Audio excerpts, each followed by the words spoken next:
Well, g'day curd nerds. G'day curd nerds. Well, g'day curd nerds. Well, g'day curd nerds. Well, g'day curd nerds. Well, g'day curd nerds.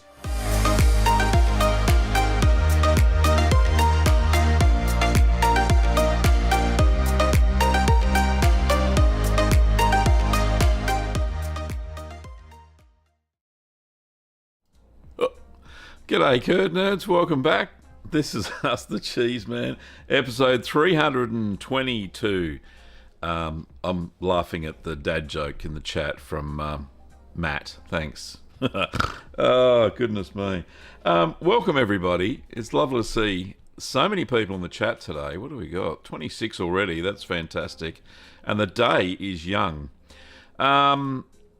Okay, so big shout out to all of the YouTube members and patrons. Thank you so much for your continued patronage of the show. New YouTube member today, Butch Ball. Thank you, Butch, for signing up on YouTube by hitting that little join button, which you can probably see below.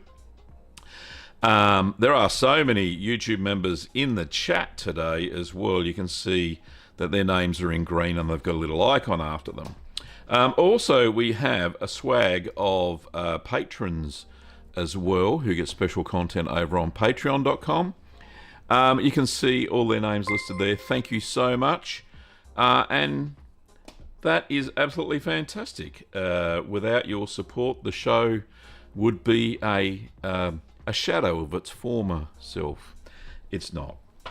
Anyway, now don't forget that we also have a Wednesday stream, and it is called Your Curd Nerd Journey. We do have an episode this week. Thank you to Paul Jerish. Your Curd Nerd Journey is on Wednesdays at 1900 or 7 p.m. Australian Eastern Standard Time. The format is a short story, about 1,000 words, 5 to 10 photos, and it's read out during the stream. It's not 2 stories per episode, there's usually 1. The premise is, tell me about your cheese making journey so far, how it's changed your life, how and why did you get started, ups and downs along the way, and anything else you'd like to share. So you can send your Curd Nerd story journey to me at gavin@littlegreenworkshops.com.au. So thank you for your for thinking about it, and thanks to the 6 people so far who have sent in their stories. Absolutely fantastic. It's a great little show too. We don't get as much, probably don't get as many people as we do on the Sunday morning, but there is a lot of people that still come and watch, which is great. Now, as far as videos go, what's coming up and what's happened already. So, Ibores is being released yesterday. And you can go and check that out if you haven't already watched it. A great goat's cheese. Kim can't stop raving about it. So, as far as I'm concerned, it's absolutely delicious. And it has such a fantastic taste to it as well. Let me just bring up the schedule on what's going on. So, there we go. So, as you can see, publish and promote. Ibores is the cheese. It's a goat's cheese that has had a smoky paprika, salt and olive oil rub on the outside, giving it a little bit of colour. You get a little bit of flavour in there from the smoky paprika, but the cheese is so delicious. I really enjoy that. So that's a good one. And the next one coming up will be Triple Udder Blue, which I looked at yesterday, and it looks pretty good. I haven't cut open, so is there any veining? We'll see. Comte is in the cheese fridge, and I'm still filming part of that, so I'm just doing a little bit of affinage on it to put in the video, and then I'll probably release it before it's ready and not include the taste test because, well, it takes a while to mature. So, that's a bit of a problem, but you'll get a 2-parter. I found a recipe. I got a suggestion from M the other day in the comments on one of the videos for Zygerkäse, which is apparently a German cheese. However, I did some research and on the interwebs, and Zygerkäse doesn't come up in any other reference except Ricky Carroll's home cheese making book. I cannot find it as a German traditional cheese. There's a cheese called Ziegenkäse, which is a cow and goat's milk bloomy rind cheese with caraway seeds in the middle. So it's a bit like a camembert with caraway seeds in the middle. Ziegenkäse. But this Zygerkäse, it only appears in that reference. I cannot find it anywhere else. But I've got the recipe, so I'm thinking about making it. So I put it in the pre-production planning phase. So there's some cheeses coming up. There will be a goat's cheddar taste test coming up at the end of, or middle of July, when that's ready. And there's going to be a couple of long paddock cheese videos I'm going to release this week. A little bit shorter than the normal tutorials and stuff, but they're very interesting. So there's one on butter, and the other one will be me making cheese with Dominic, who's in the chat today. We're actually making some blue cheese. Bluestone is their version. It's a Forme d'Ambert style cheese. So I'll be releasing that one, and then after that, there's another one where we do well, he mainly does most of the work, a lactic acid set cheese, and I'll be showing you how that's made as well. But that's probably not this week, but next week. Anyway, so that is all of the videos coming up, which is fabulous. What else do I have on my little list of things to talk about? Oh, a new merch store. We have a new merch store this week. I have 2 now. But due to popular request, Let me tell you how it came about. I had some feedback from Curd Nerds in Australia and New Zealand area who said that the shipping is so expensive from the merch store. And I totally agree, because it was fulfilled out of the US and the EU. So I did a lot of research and found another one that integrates into YouTube, or doesn't in my case, because apparently only US YouTubers can do it. So I'll show you the store. It looks pretty cool, as always. Second monitor, there we go. So uses the same URL, so it's merch.cheeseman.tv. Very cool little thing there. Nice. It's like I'm kicking a football, football cheese. Anyway, let's have a look at what we've got on offer. Of course, we got a two-tone mug, which is very cool.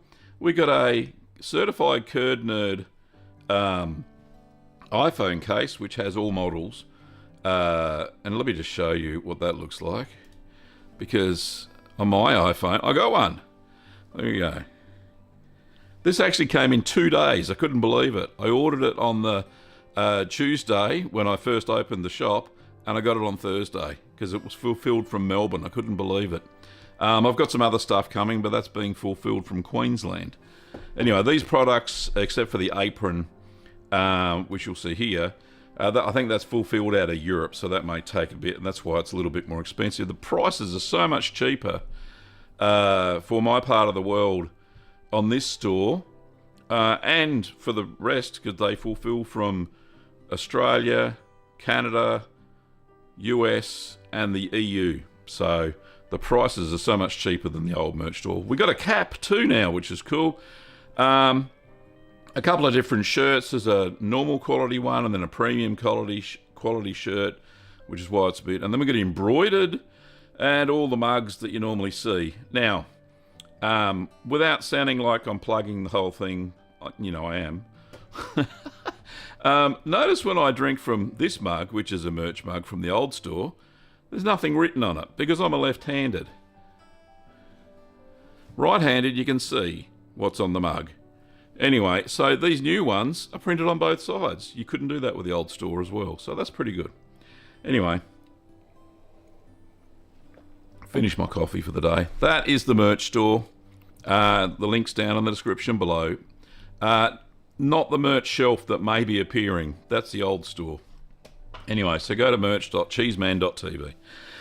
Alrighty, moving right along. Let's stop plugging stuff.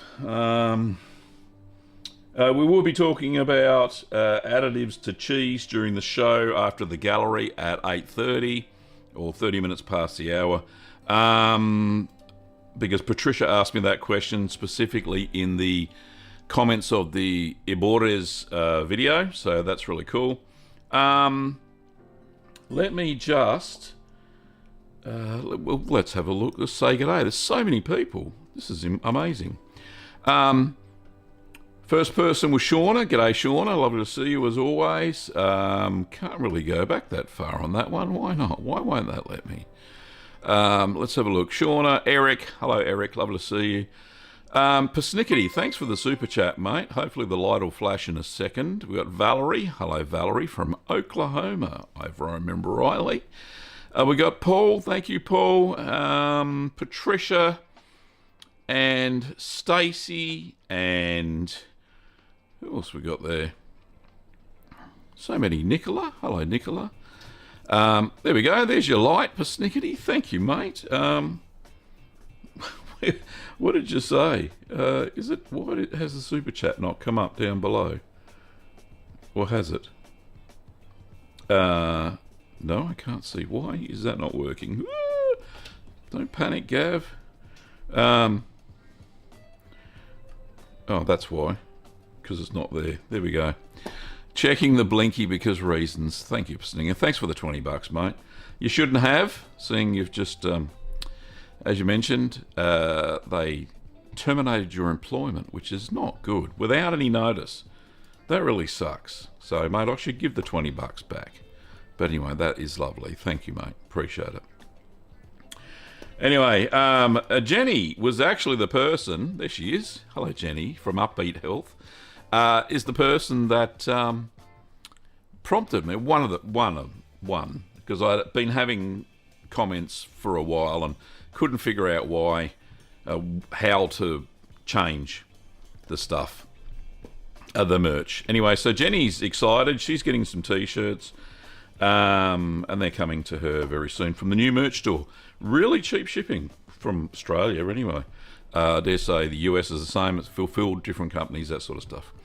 Okay, and I was saying g'day. Oh, we got so many. Charlie, g'day, Charlie. Steady Trousers, first timer. Eric, if I haven't said it already. Persnickety, of course. Patricia, if I haven't mentioned that, I don't even know where I'm up to. Charlie, hello, Charlie. Jay Darwin, g'day, mate. Over in South Australia. Dominic, who I spent a couple of days with over at Long Paddock Cheese. Thank you, Dominic, for joining today. He's got a day off, which is rare for the man. He's a workaholic cheese man. Matt, hello, Matt. And, Ali, hello, Ali. I think Dom's answered your question there. Chris, g'day, Sean. And Sean sent me a couple of photos as well. Molly and... I think that's it. I think that's everybody. And Jenny, of course, at the end. All right, now, we do have a question, so let's get into them. A question from Stacey. Okay, so Stacey says, if phase 2 directions say 4 to 5 weeks, but the cheese swells before then, should I end the second phase before 4 to 5 weeks and move on to waxing in phase 3? Yes. So, if it puffs up like a balloon, so like you just want a little bit of swelling top and bottom, right, on your Jarlsberg. I'm pretty sure that's what you're referring to. A little bit of swelling top and bottom. You don't want it extreme, so like it expands totally out of the freaking, Anyway, so I think in my recipe it says 16 days or something. I'm pretty sure it does. I don't know why I was looking around then. I was probably looking for my book, which I took back into the other room. But yeah, so, 14 to 28 days, you got to check, just see how much it's swelling. But because you got a pretty good temperature control there, Stacey, it'll probably be quicker. So, yeah, you don't want it rapidly expanding too much because you'll get, it'll get a fissure in it and it'll look like it's late blown. So that would be an issue. But definitely, if you think there's enough swelling, then it's time to wax it and put it back into the cheese cave at 13 degrees Celsius to let that all calm down and keep creating that elastic paste that those Alpine-style cheeses are known for. Okay, next question from... Ali says, I'm new to cheese making, made a few of the easy ones, including halloumi, but my mozzarella doesn't melt. Tried many times, read many recipes. The milk is pasteurized and non-homogenized. And Dom's chimed in there. It says, you need to be able to control the pH level of the curd to get the right level for stretching. Indeed. So you need to get...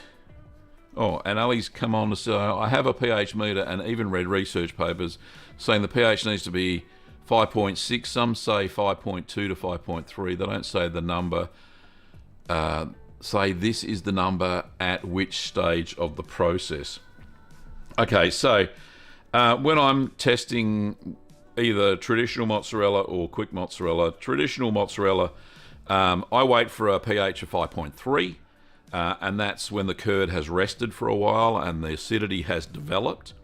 And then I start pinching off a piece and putting it in the hot water to see if it'll stretch. And then I keep doing that until, the pH doesn't drop too much more. But definitely that is the pH that I use, 5.3 for my traditional mozzarella, whether it be with cow's milk or buffalo milk. I've made both. And it's worked fine.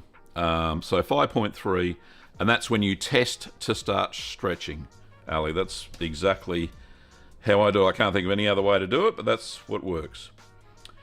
Okay, next question is from Chris and says, I don't have enough kitchen space to press my Stilton. Can I drain it for twice as long to get the same effect?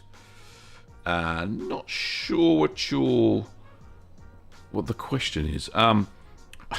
Don't have enough space to press. I just leave it on the counter. And if worst comes to worst, when your Stilton is, well, it's forming. It takes about 5 days. So in my recipe, I think it's about 5 days where you're flipping it, a couple of times a day to get it to form into the shape that you want. During that 5 days, there should be even a little bit of blue mold growth on the outside. And then we use a knife to scrape down the sides to smooth them down, and then pierce the cheese and then put it into the cheese cave. So draining for twice as long at room temperature probably would accelerate the acidity level of the cheese, and you won't get the creamy Stilton that you kind of want. You're going to get a sharper cheese because that's what's going to happen, because a higher temperature, the more lactic acid is going to be converted. So no, I would not leave it twice as long to drain, because you're going to get a different flavour cheese. So I hope that helps, mate. Right, moving right along. Next question is from Patricia. Says, really liked your abors. Ebores. I've got to say it right. Didn't much like seeing some dum-dum flaming you in the comments about making goat's cheese with goat's milk. I thought your reply handled it well. Patricia, that is very interesting, because I read that out to Kim yesterday and she said, what is this person on about? Shall I bring it up? Let me know in the comments if you want me to bring up this comment and read it out.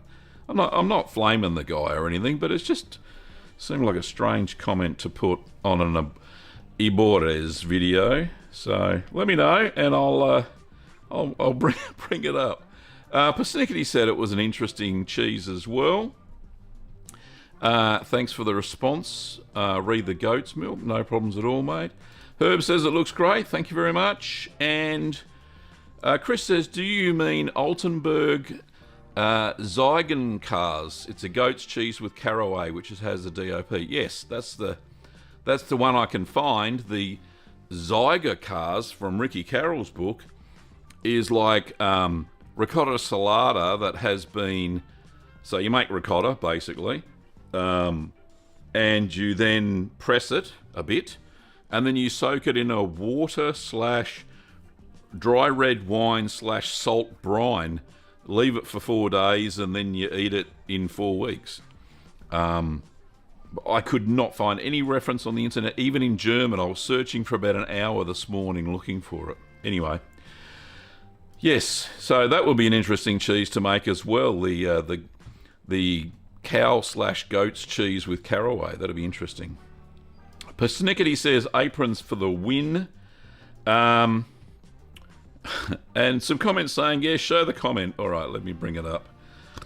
Goodness me. Where is it? Gavin Weber YouTube. That's him. Right, stop playing the video, Gav. Right, comments. Can we do comments here? Yeah, YouTube has... Well, my YouTube's changed. I don't know about everybody else's. This is what it looks like now. The comments come up on the side panel here. So, the comment... and would you believe you can't see it because my head's in the way. Right, there we go. There we go, a bit of dynamic moving here. It says, the comments from John, thank you, John, says probably less than 1% of the population has access to goat's milk, so I'm disappointed in your video selection. We wait patiently for something new, then it's goat's milk. Very disappointing. Virtually nobody has access in America to goat's milk. which I thought was a very strange comment because you can get it from the supermarket, no problems at all. Anyway, my response was, this is a global channel, not US-centric. Goat's milk is more prevalent outside of Western countries, so I cater for all the curd nerds.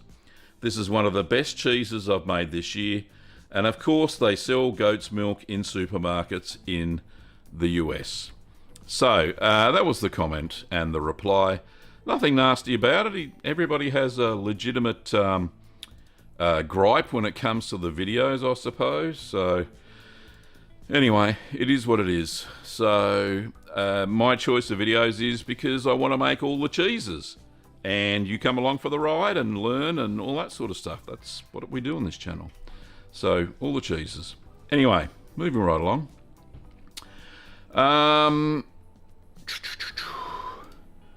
Eric says, waiting on your US distributor to send my Curd Nerd shirt. Haven't heard diddly as of yet. Yeah, so, like I said, there's two. I've got two merch stores now. I'm going to drop one, the one that's been a bit of a pain. Spring is either they're overloaded or what have you.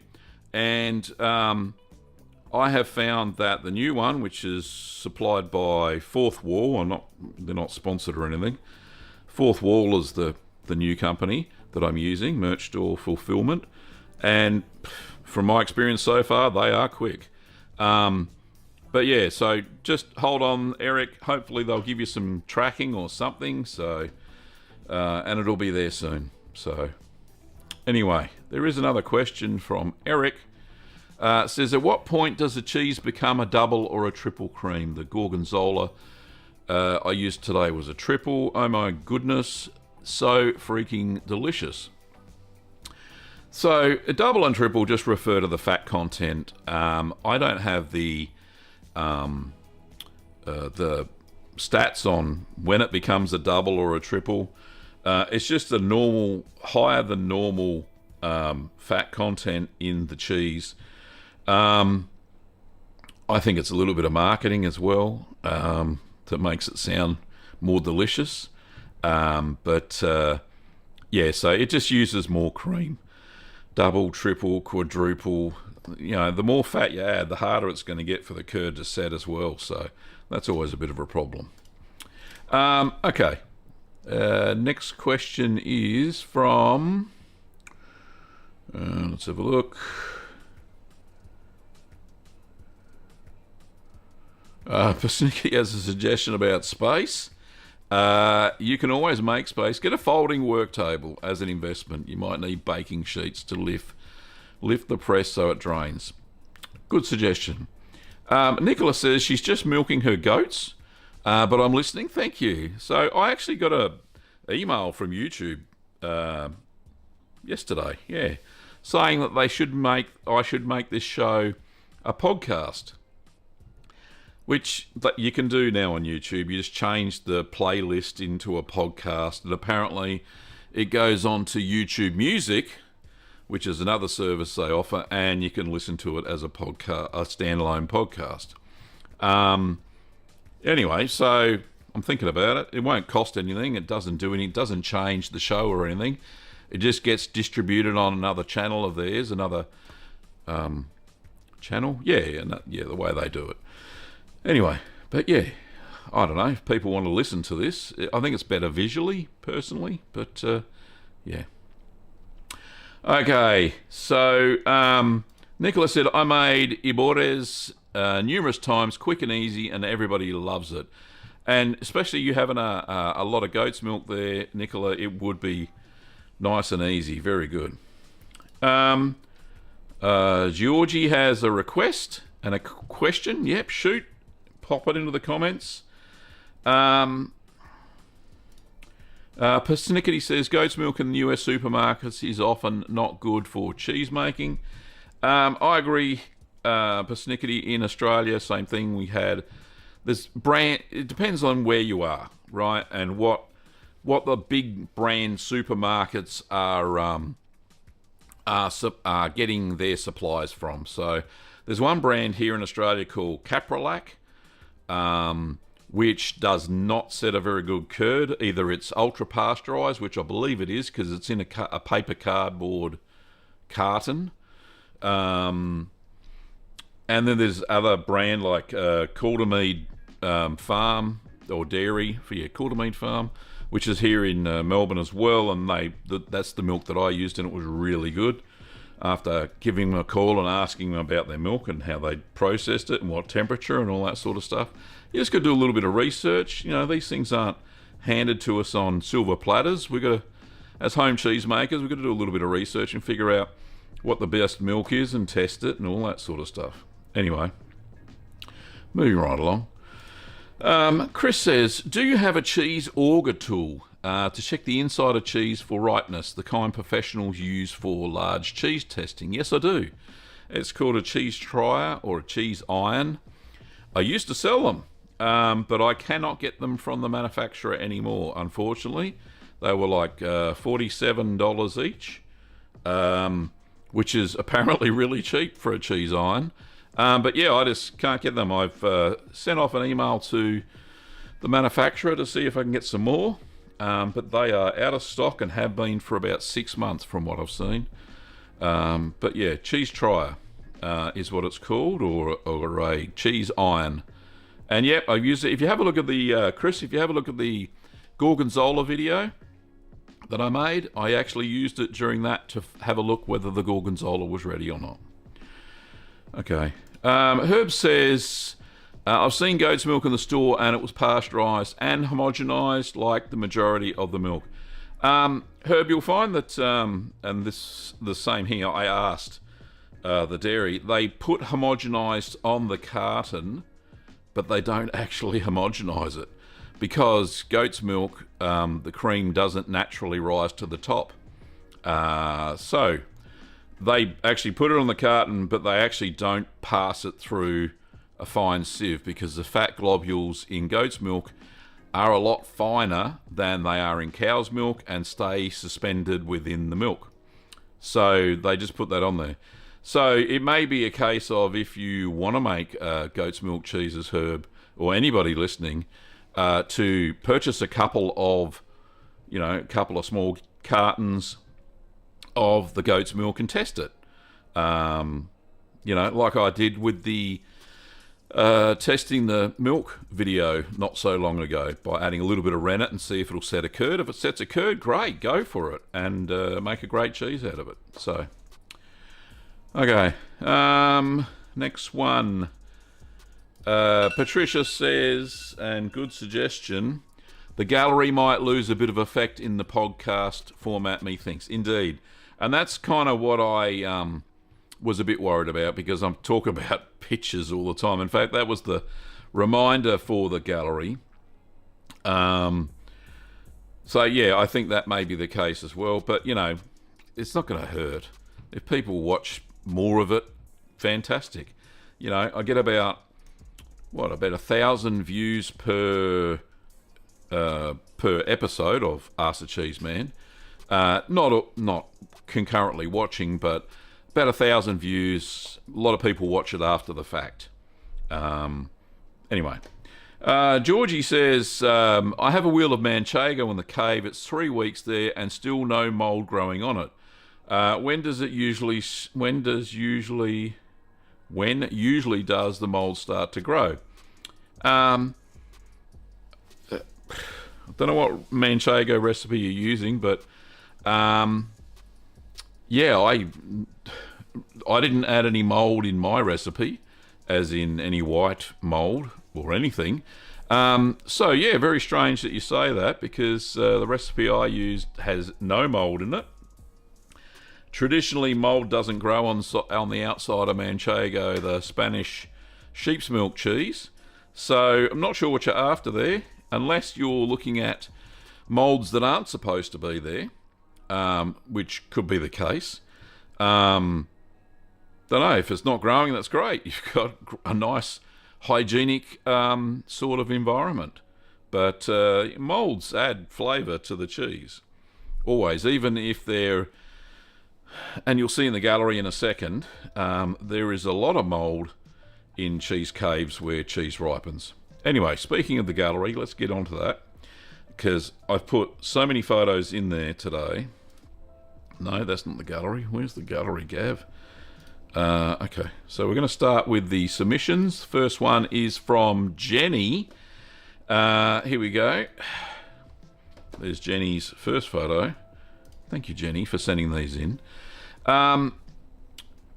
Jenny says, I want to let you know that I've upscaled my cheese making to be more efficient with my time. Happy to tell you that I now have a 3.5 kilogram Parmesan, Edam, Jarlsberg, and Blue Stilton, and a 2.5 kilogram double Gloucester, all from doubling your video recipes. I haven't had a failure following your excellent tutorials, and the one you did on all the different press ideas your viewers sent in was so useful. Thank you. My press looks a little unwielding, and I don't stack the weights so high now, but it works a treat using our old dive belt weights. A couple of wooden boards. Do we have that photo? Where is it? There it is.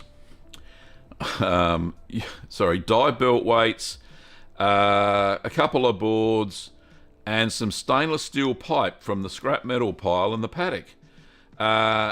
Just have to get everything nicely centered so it presses evenly. Oh, and my father, who recently passed away at 91 years, my condolences there, Jenny, was a stainless steel enthusiast and made lots of pots and pans and utensils in his working life, which I think is here. All right, and she goes on to say, I found a 17-litre stock pot packed away that he'd given me years ago. In order to make a 20-litre batch, doubling your recipes, I make 2 10-litre pots at the same time. Stirring is very good exercise. Then once the curds are ready for the basket, I mix the 2 lots of curds together. Some of your recipes call for 8 litres, which I can double in Dad's big pot. Fantastic. Let's have a look at a picture of Jenny. There she is. There she is. She's got her big cheeses there and her cheese cave. That's absolutely fantastic. Well done. I love it. Very happy too. Good on you, mate. Now, there is another. Where is it? She goes on to say, my curd basket, which is 200ml by 165, is from Urban Cheese Co. in Christchurch, New Zealand, where I also buy the cultures. I previously had a Mad Millie press, which was so limiting. I'm a nutritionist by trade, so a natural kitchen scientist making sourdough, sauerkraut, kimchi, kombucha, and so on. But cheese making has been the most exciting and rewarding kitchen science yet. Fascinating how many different end products are available to the cheesemaker from the same starting product, i.e. milk. Okay, indeed. And she goes on to say, so in the photos, if I repeat them, no big deal. It says, number 1 is my dad's beautiful pot on the right. Second one is me with my Edam and Jarlsberg, which is currently maturing on top of the piano. That'll be that one there, the Jarlsberg. The next one is my press, which you showed with the dive weights on top. Fantastic. Now, these board presses are really easy to put together. You just got to be able to balance the weights on top to get the amount of pressure to, close up the rind. But the ingenuity of cheesemakers never ceases to amaze me. The next one is, this is double Gloucester at 2.5 kilos. No, sorry, size comparison. Says small 1.5 kilo Jarlsberg, which is that one. And the big one is a big 3.5 kilo Parmesan style, which is fantastic. The next picture is Jarlsberg Success, and those eyes look lovely. Looks like a great looking cheese. I hope it tasted fine too. Next photo is double Gloucester, a 2.5 kilo, and another Jarlsberg at 3.5 kilos. Very nice indeed. The next one is a Blue Stilton, currently wrapped in cheesecloth and 2 weeks into a 3-month maturation, bluing up nicely It's huge, so I may be making lots of cheesy gifts in springtime. Very nice indeed. Jenny goes on to say, thanks for your contribution to home cheese making. I really enjoyed the tour of the long paddock cheese. Commercial cheese making is a whole another level of expertise, isn't it? Indeed, it is. It is. Warm wishes to you and Kim, Jenny from the Bay of Plenty in New Zealand. Thank you, Jenny, for sending those in. And for buying the merch on the merch store, merch.cheeseman.tv. There goes another plug. All right, we have a photo in from Sean. And Sean says, hi, Gavin. My first attempt at Jarlsberg. The first pick is an uncut wheel which had a decent bulge, so I was hopeful. Okay, there's a bulging in the sides, I can see there. Usually it bulges top and bottom. But anyway, it says there, the second image was my hopes being dashed. It smells right, but not what I was expecting, Sean. Yeah, so it's late blown. It's really gone a bit crazy there, as you can see. You got some nice eye development in the middle there. Now, it's up to you to have a sneaky taste or not. Usually it's infected with butyric acid, and the pH was probably a little bit off, which caused this, unfortunately, but there's a little bit of blowing there. So it's up to you whether you eat it or not. I don't know if I'd recommend it. There's a funny taste that comes with butyric acid as well. So, but anyway, moving right along. Thank you both to Jenny and Sean, who sent in their photos today. Now, what time is it? Lots of time.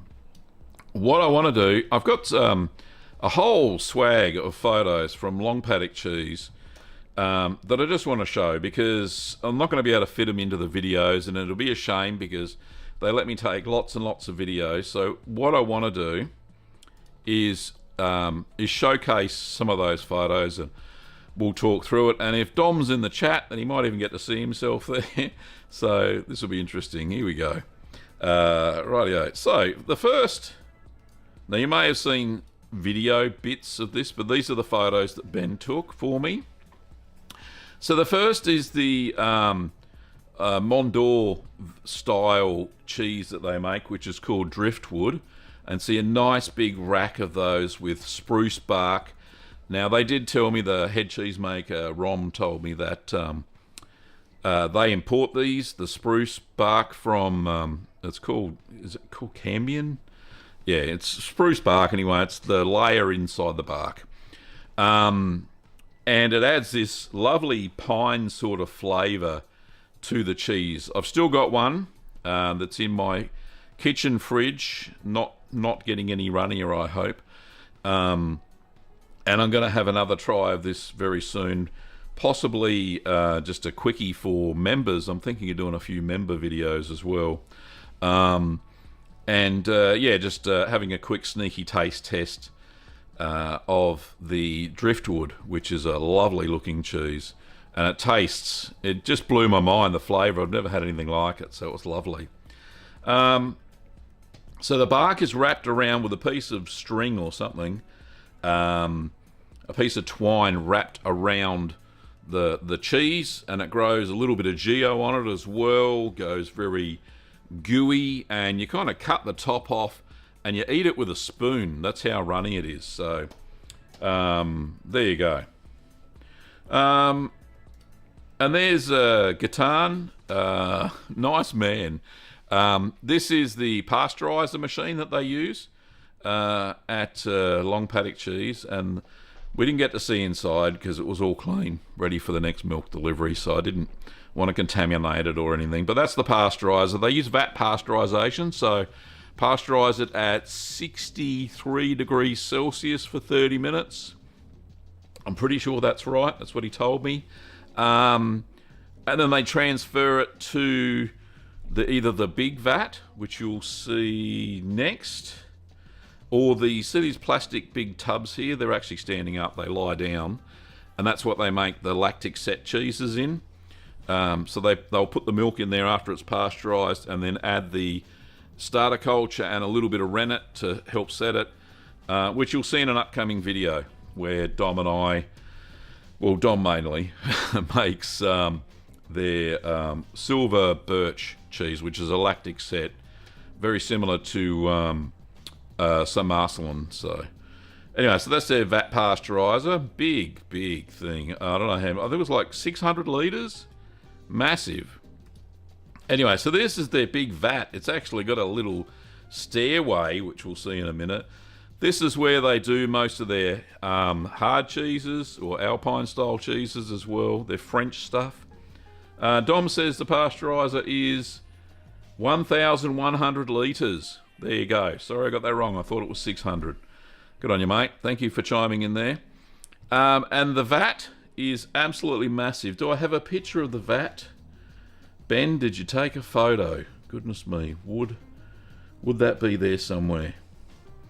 No, he doesn't have anything.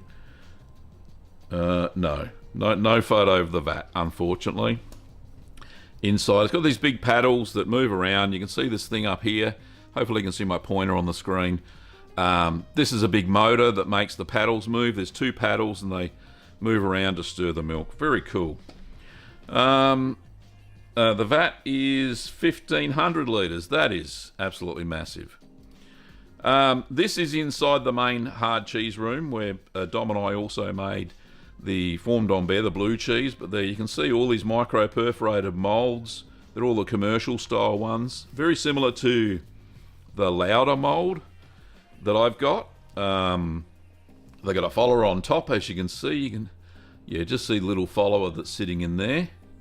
So these big ones are for their ironbark cheese. The smaller ones are for the Banksia, but they could use them for any style of cheese, I suppose. And down here, just resting in the 5-day sort of phase where they keep flipping them, is the ironbark. Sorry, not ironbark. The bluestone, which is the blue cheese version, their Forme d'Ambert version.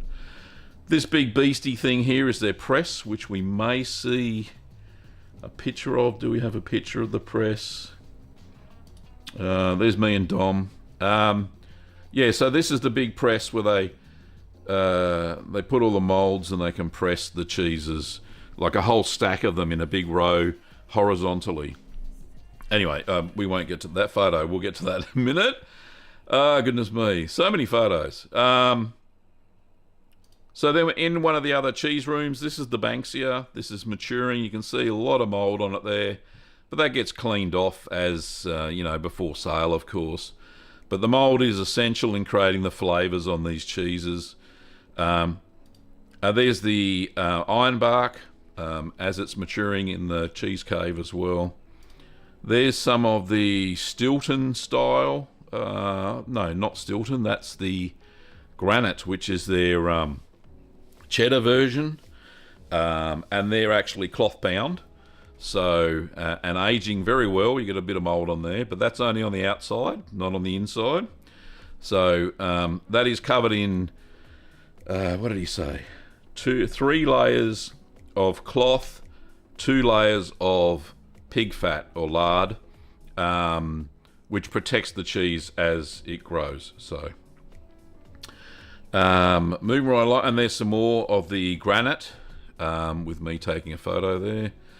I think Kim took this photo for me, so thanks, darling. So these are more of younger versions of the granite, the cheddar style cheese, and some more.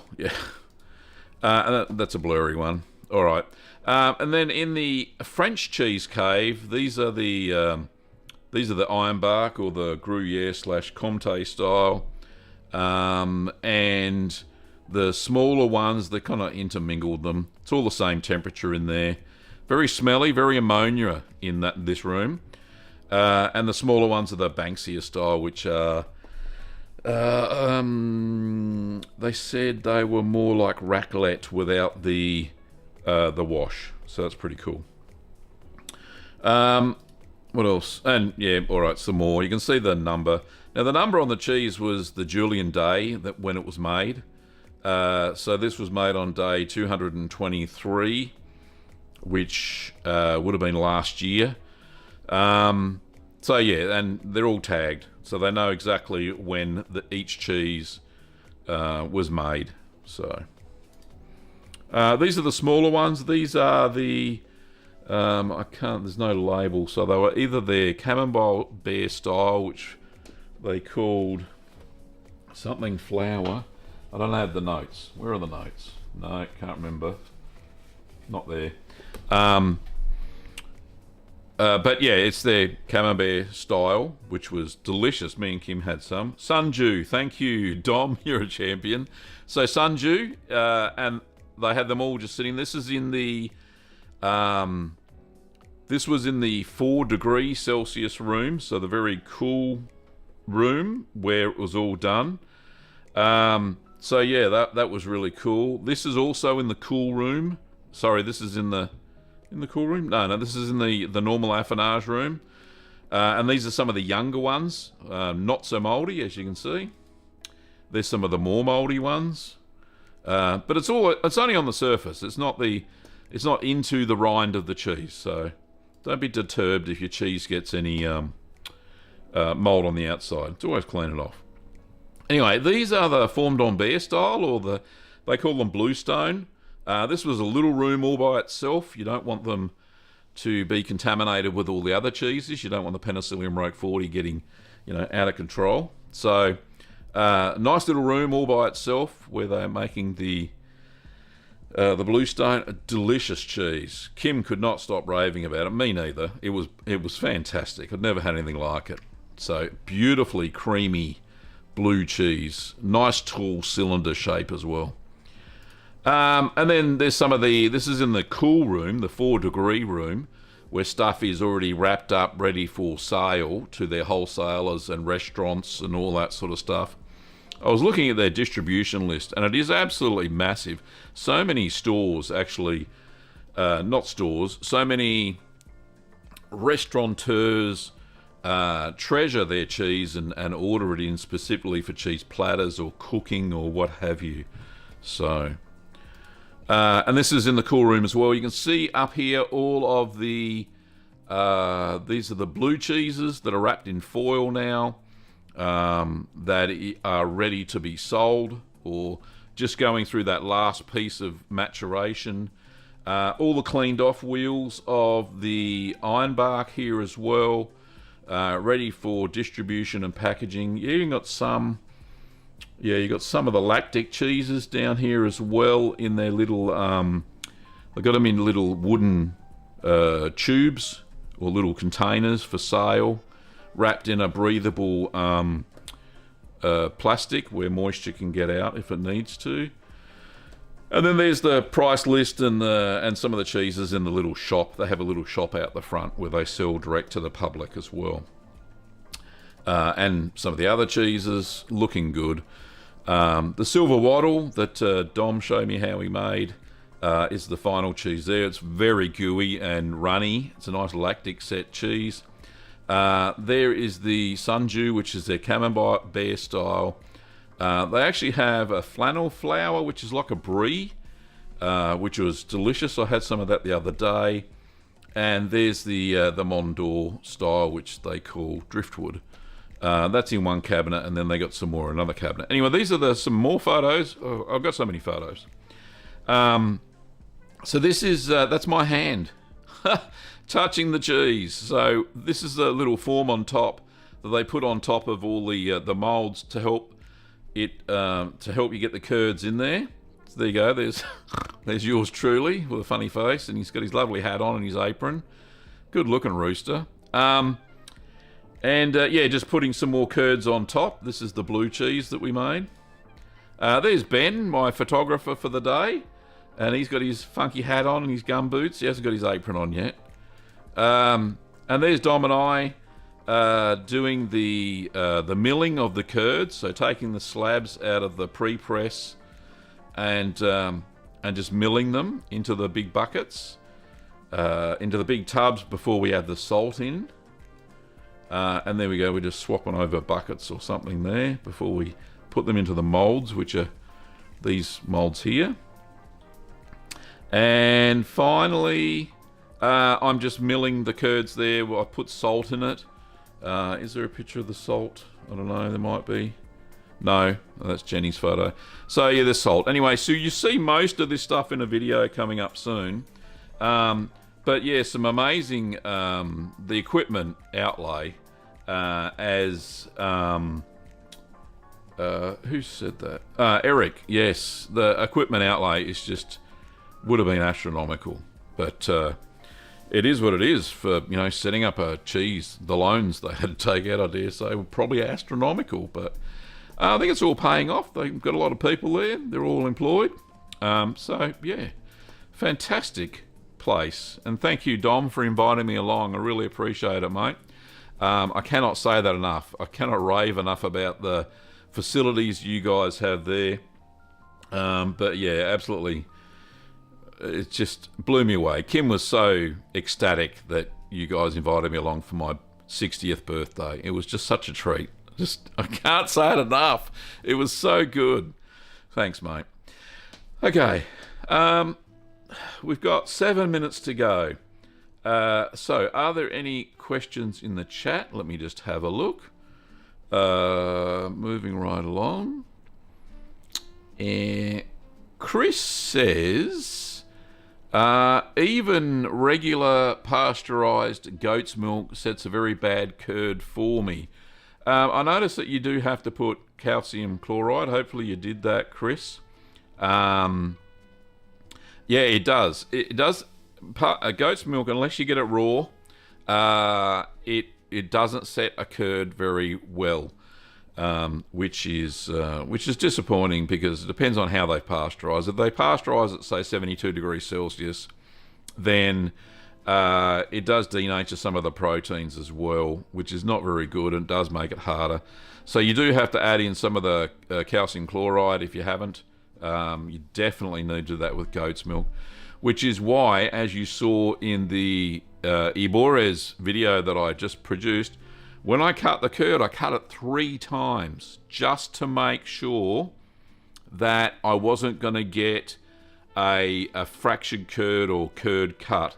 So it's a good precaution when making any sort of goat's cheese to start off big in the chunks of curd, then cut it smaller, and then cut it to the final size that you want. Definitely was a good idea to do that, and I'm so glad that it all turned out okay.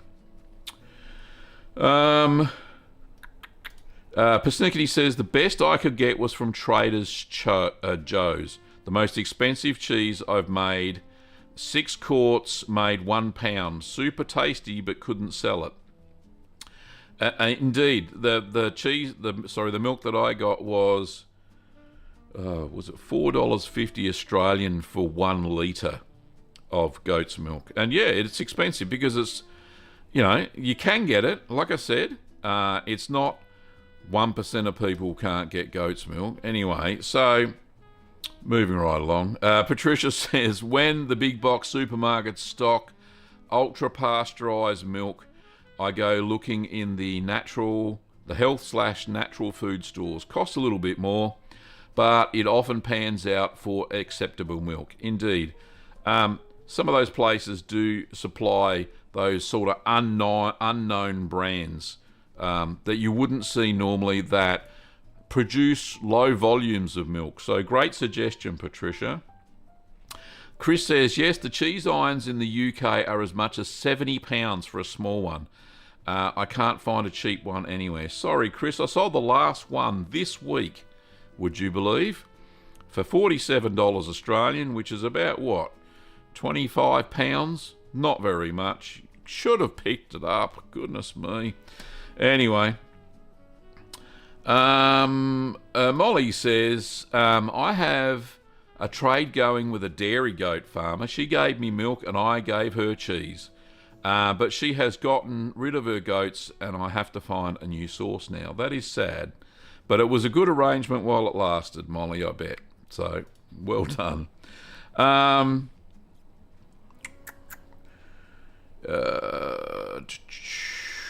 Where are we? Somebody maybe it was George, said something about something. I can't find the comment, and I can't go back that far, unfortunately. Eric says, my howdah is 10 days in. The outside seems to have a thin coating of butterfat. Hope that is normal. I think I've only ever seen that once when I had a really high fatty milk. It was a Jersey milk. And it had, a little bit of greasiness on the outside. But that soon went away as it started to dry. So, I would keep flipping it to make sure that that the cheese matures evenly. It sounds like a really high fat milk that you've used there, Eric. Alrighty.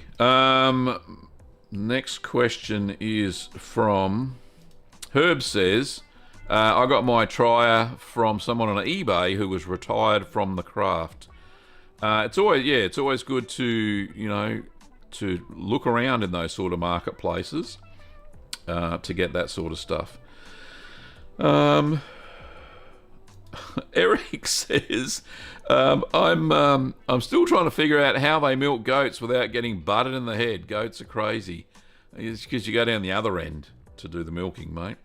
Ask Nicola. She's milking goats right now, so that's interesting. Georgie says, talking to Stacey, says, I used the recipe from NEC with 2-phase acidification at 20 and at 30 degrees. Yes, it's in the box with a nice colour. Is yellow, but I'm expecting mould to appear from the air. Oh, okay. The humidity is 90%. Right, so now I understand what you're talking about as far as your manchego goes. But there may be some mould growing on it, but if you've done your hygiene properly, you'll get less than more, if that makes sense. Okay.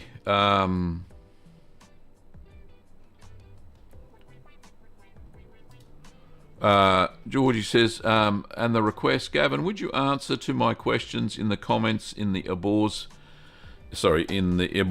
video? It's a little longer, so I can't copy it in here. Yeah, I'll get to that after the show. Something I didn't show everybody. Where can I upload the photos? I have some. So 1 minute to go, but I will show everybody. That's one thing I didn't do. I'm such a silly sausage. Okay, so what we do is we go to the channel page. There's so many more things I wanted to talk about. We've got time. So you go to the channel page and you go to this bit here. It says, where do you want to become a curd nerd? Love eating cheese but can't get enough. Anyway, so there's this little arrowy thing here, right? The whole thing, little hand lights up. So you click on that and you get this about thing, right? And you go down to here where it says channel details, view email address. So the email address, I can say it verbally, so it's gavin@littlegreenworkshops.com.au. So just click on that, you'll see the email address, you click it and you can email me. So that's where the email address that you send all of your photos to Georgie. So do that, and I'll gladly show them next week during the show. Now, before I go, and I do have to go, a couple of things to talk about. I was going to talk about additives, but I'm not going to get time. But if you want to learn about what additives, how to treat them, great little book. You can get this on Amazon. I think there's an Amazon link down below. This is Lisa's book from Cheese 52, Confident Cheese Making. On page 106, she has a big table which talks about additives in cheese and how to treat them before you put them in your cheese. So nice big table, and then it goes over the page as well. So 4 pages on how to add stuff to your cheese and how to treat them. The reason I say that is because Patricia had a question in the Ebores video about if you don't have a brand new jar of smoky paprika and you buy it all in bulk, how do I treat it? Well, you bake it in the oven for 10 to 15 minutes at 120 degrees Celsius. And that will kill off any beasties or nasties that are on the smoked paprika. It'll actually give it a little bit more aroma as well, which is nice. But you do that with any dried herbs or spices. before adding it into your cheese. So that is a safer method of doing it, if you don't have a fresh jar that the manufacturer has already sanitized and all that sort of stuff. Last but not least, people have asked, there is a new Bonnie and Hamish video this week. So those who love the Doggo channel, then you can go and check that out. This is the Hamish and Bonnie channel. I'll get it right. The video is called the Bee Movie, where the doggos are dressed up in bee costumes, and it's an educational video. It's going off like a frog in a sock at the moment. 7,400 views 3 days ago, so I'm very pleased with that. And Kim and I are their voice assistants. It's very cool. We enjoyed doing it, so yeah, it was really cool. Anyway, so go and check that out. I will put the link to the video. There's Bonnie there. She's so gorgeous. I'll put the link in the chat if you want to go and check it out. There we go. Go and check out the video. We could use all the views we can get at the moment on that channel. We're trying to get it monetized so we can actually afford more props and stuff for their little comedy sketches. We've heard everybody loud and clear that that people like them talking. So anyway, moving right along. But yeah, that'll be it. That's it for everybody. Thank you very much for watching. I appreciate it. Don't forget you can pick up merch at the new merch store, merch.cheeseman.tv. Go and check that out. We now ship from Australia. Yee! And the prices are a lot cheaper and quicker delivery, but it fulfills from Australia, US, Canada, and the EU. So that's good. Now, if you want to pick up supplies, I have lots of them. Go to littlegreenworkshops.com.au for all your cheese making kits, supplies, cultures, molds, equipment, you name it, we all got it there. So thank you. And thank you for watching, everybody. And I will see you on Wednesday night live for, whose is it? It's for Paul's Curd Nerd Journey. So if you want to join me live again on Wednesday night, my time, maybe Wednesday morning for others, it'll be good fun. So we'll go and see that. All right. Thanks for watching, Curd Nerds, and watch for more videos on the channel this week. Bye-bye.